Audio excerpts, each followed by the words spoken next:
SciTech09 doing a quick review of the Defender, otterbox Defender for the new iPhone 4. This just came out this week. The otterbox Defender is basically four main components. Number one is the high impact polycarbonate shell that goes around and protects your iPhone. Number two is the built-in screen protector, which is, in my opinion, greatly improved compared to the previous version. And number three is the impact absorbing silicone shell that goes around it. And lastly, the covers for the vast majority of the ports on the phone. So I've already assembled it, as you can see here. And let's go ahead and just take a quick look at it. Number one, I just want to say, just so you're aware of it, I had the Zag invisible shield on my phone, and I've had that on there since day one.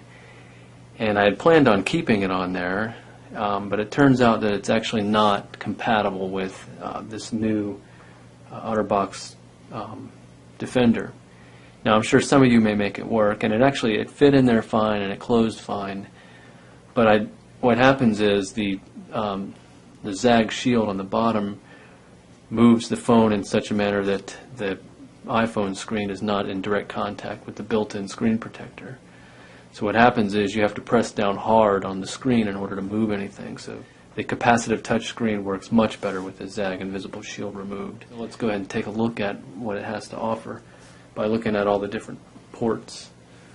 So first on the side, you notice it has rubber buttons to interact with the volume up and down, and it works great, no problems whatsoever. Here you can see there's actually a cover for the mute switch, and it's pretty easy to get to. You can get your finger in and out relatively easily, just like that. Let's close that up, and let's move around to the top. So you can see it's got a cover here for the audio jack, for the headphone jack, and it does leave a little bit of opening in there.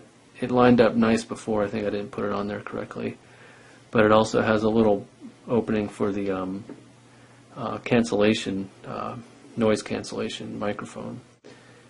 So that works nicely. So there's slight exposure in that hole, but anyways, you pop that open and you can get any of your standard headphone jacks to fit in there, no problem. And then there's the on and off switch here, which works just fine. It's easy to push, easy to turn on, easy to turn off. Works well. Nothing on this side other than the snap to actually close it.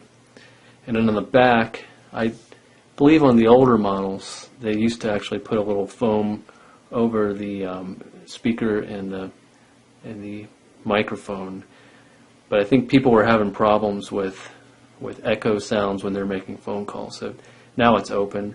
So that's another potential exposure in there if it does drop in, say, sand or something like that. Just like the previous model here, you have an actual circular opening with plastic that allows you to expose the Apple logo, I guess, if you're proud to have an iPhone. And then here you have a nice bezeled opening for the camera lens and the LCD flash, which is very nice because it goes in there pretty deep, so it would be pretty hard to actually scratch the camera lens. But the other thing to note is on the older models, they actually had a little plastic film that went over the lens. And in this model, these are actual holes, so there's no plastic covering that's going over these. And I imagine it's because they tested it with any kind of plastic covering. It was probably messing with the quality of the flash. And on this one, I have actually tested it in low lighting situations with the flash, and there is a slight effect on the flash quality, but it doesn't really degrade the image quality. And with regular pictures without the flash, they look great. There's no noticeable effect. And finally, let's move around to the front. When I first put it on, I had the invisible shield on there, and I was having real problems with responsiveness of the screen. But after having removed the invisible shield, I'll show you here in a second, it works great. But I want to make a point. With the old one, let me go ahead and grab the previous model just to show you an example. So here we have my iPhone 3G here in the previous OtterBox Defender, and then of course the new one here on the left. Number one, you can see that the shape of the new OtterBox Defender corresponds well to the shape of the new iPhone 4. I think the design looks much nicer to me.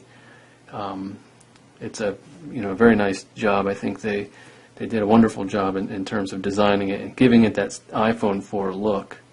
But I still think the old one looks pretty good as well.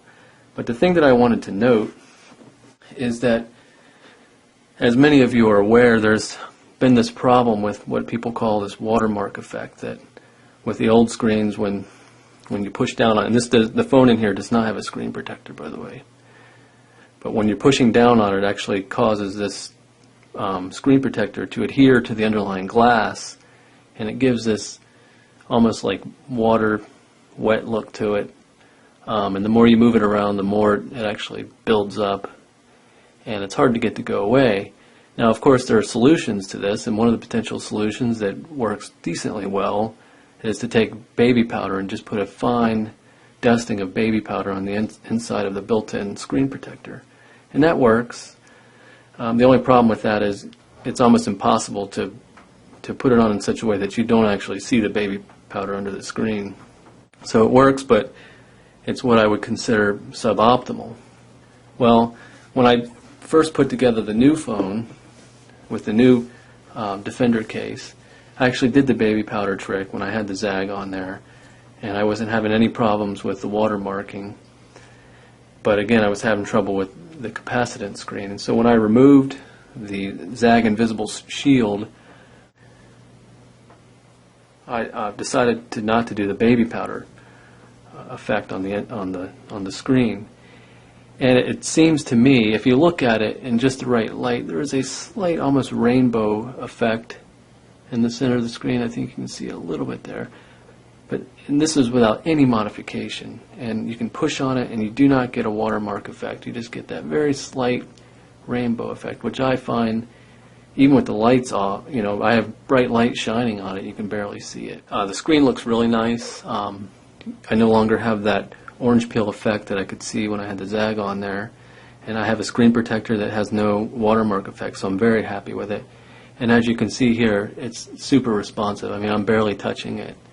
And it responds essentially the same as it responded with pure glass, so I'm very happy with that.